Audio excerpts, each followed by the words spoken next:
Hiya Chris, good session on the weekend, hope you found it helpful. Just going to run through a couple of things now to discuss regarding your sort of practicing now and the move you've got to try and focus on. Setup wise not too bad, on occasions you get a little bit too upright, could just have a little bit more kind of tilt with your spine angle there, just help you get down to the golf ball and potentially a little bit more room there with your hands from your legs.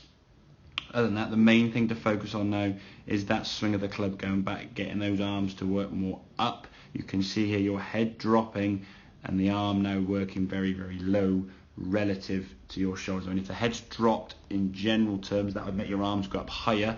So the fact they're still that low means relative they're very, very low. If your spine angle was to stay kind of up here where it started, your arms now would be even lower than what they are now, which again makes hitting the ground very, very difficult. Club coming back now, as you can see, hitting top of the golf ball because you can't reach the ground and sort of scuttling on the ground there, and not really much twist or turn through the golf ball. So we can focus on that backswing, a little bit more space there we can see between your hands and your legs there. Get that club working up here above your right shoulder. In an ideal world, you'd want your left shoulder, so your left arm to be kind of in line with your left shoulder there.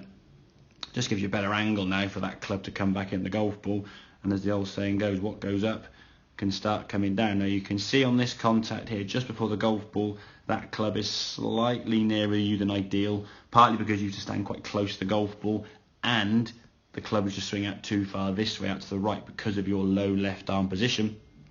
And so now when the club's going a little bit steeper, you might find a few contacts coming off the toe and shooting off the side. So suggest you practice that drill with those two T-pegs. We said put them on the ground either side of each other, just about the width of, well, an inch or so wider than the golf club, and make some swings through there, just getting practice now of where that club needs to come down and strike the ground. If the arms are working up better, you're able to get that club back to the golf ball, as we can see in this case, strike it nicely and ball going down the driving range there.